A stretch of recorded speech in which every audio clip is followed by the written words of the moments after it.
I know you're very passionate about, say, patient advocacy as one, and I'd love to start with that. What is your message to people out there about the importance of advocacy? What does that mean to you?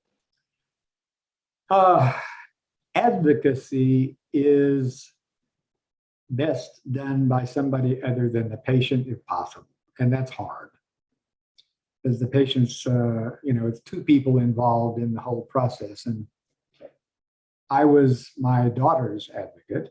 And that's how I learned how critical it is, especially for children, to have an adult advocate all the time. Because, they're vulnerable, they don't know anything, they can't contend for themselves. But adults are the same way. And many of them are, they're vulnerable. I mean, any patient is going to feel a kind of vulnerability in that setting. If you have a complaint or you think something's, not right somehow, it's difficult to complain or challenge the people that are supposed to be helping you. You see?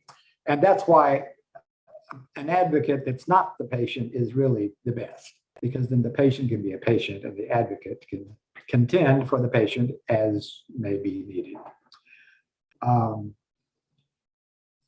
The best advice I would give to somebody going into something like this is to search diligently for a good support group.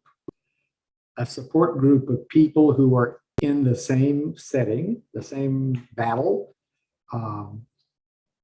I've been part of 2 different support groups that had both patients and caregivers and medical personnel. All of them were participating. And those were wonderful, because then patients, as they run into questions they have, they can compare notes. They can devise strategies many times about workarounds that a disease might throw at you. It's hard to do certain things. Well, how do you work this out? And people are pretty good about helping each other. And so, but back to advocacy. Go ahead. Do you want to, really quickly, do you want to name these support groups to share with? The first one I ran into was on, it's still functioning. It's called Brain Tumor, BRAINTMR. When I ran into it, it was an email list thing back in the late 90s. I think they've got a forum now. Okay. But it's a fantastic group. And then recently I ran across a Facebook group devoted, actually 2 of them, one to stem cell transplant patients and the other one to people with Richter's. I thought, whoa, that's interesting.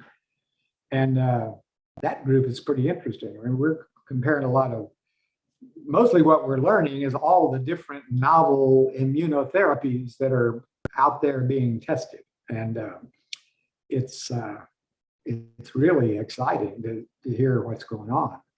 And so if somebody, I mean, if you're hit with cancer and you don't know anything medical, doggone it, there's a learning curve there that's pretty steep. And if you can find anybody in a support group to help guide you on sources of information, that's going to get you in the stream pretty fast, and then allow you to talk intelligently to your doctor, ask intelligent questions. Never, never, never cease to ask questions of your doctor. Just ask. Take up that space. It's your life. You deserve that time. I so appreciate that. I actually had a quick question that popped into my head, because you talked about going back to the treatments and how there's so many novel ones, new bispecific treatments and that are being studied, and CAR T. We know high level, broad strokes, that bispecifics, the pros are they can be given not at an academic setting. So the hope is one day that people can get them at their local hospital. But that's continuous. You have to keep going. And then the other would be CAR T, which, one and done type, but you'd have to go to an academic, bigger, hospital. Given the two options, I'm just curious, is there one you would lean more towards if they were both the same in terms of efficacy, but in terms of quality of life, is there one that? Well, if they're both outcomes are the same, what I'm doing now is obviously preferable. It's an infusion, it's not painful. CAR T puts you in the hospital for at least 2 to 3 weeks. And if you have complications, that could go to 4 to 5 weeks. And CAR T is still evolving. I was talking with Dr. Awan a couple of weeks ago about the CRISPR technology. Are you familiar with that? What's going on in the research centers with CRISPR is the ability to take T cells from a healthy donor, and then they use those T cells, they edit the DNA in those healthy T cells from the donor so that when they are infused in a patient, they do not attack the patient's body. Graft host disease gets eliminated. They become like blood plasma. They can be given to anybody, not just one person. See, CAR T right now works on me, but it wouldn't work on you, the same cells. CAR T is specifically individualized right now. It's not scalable very easily, but they're working on a different approach where it will be scalable. He says they can build kill switches in these T cells so that when they insert a certain trigger chemical innocuous thing in the patient, all these special T cells will just die. I mean, it's amazing what they're working on here. I mean, none of these have hit human trials yet, but they're in the works. And if you know where to look in the scholarly journals, you'll find reports about these kinds of things. It's just mind-boggling what they're going to be able to do. It's a lot of hope.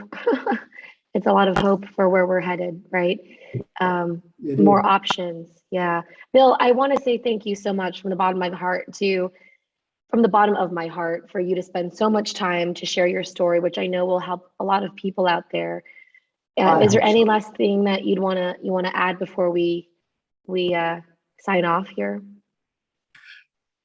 I'm very hopeful for myself and hopeful for people who have the problem I've got, and this is one of the nastier ones to have.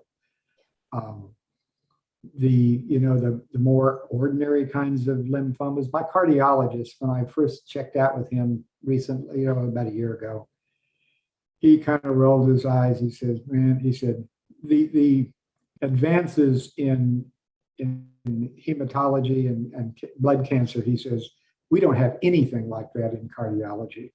He said, "You're very fortunate if you're going to be really sick to have that sickness, because there's a lot of help that's just coming down the pipe real fast."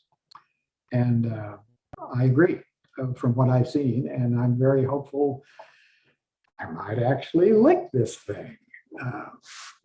So I'm in it for the long haul. And we're going to stay connected and keep up with your story. I just find you so inspirational. And again, thank you so much, Bill, for sharing your story. You are very, very welcome. And so for everyone who wants to see Bill's entire story, just head to thepatientstory.com, where you'll find human answers to your cancer questions.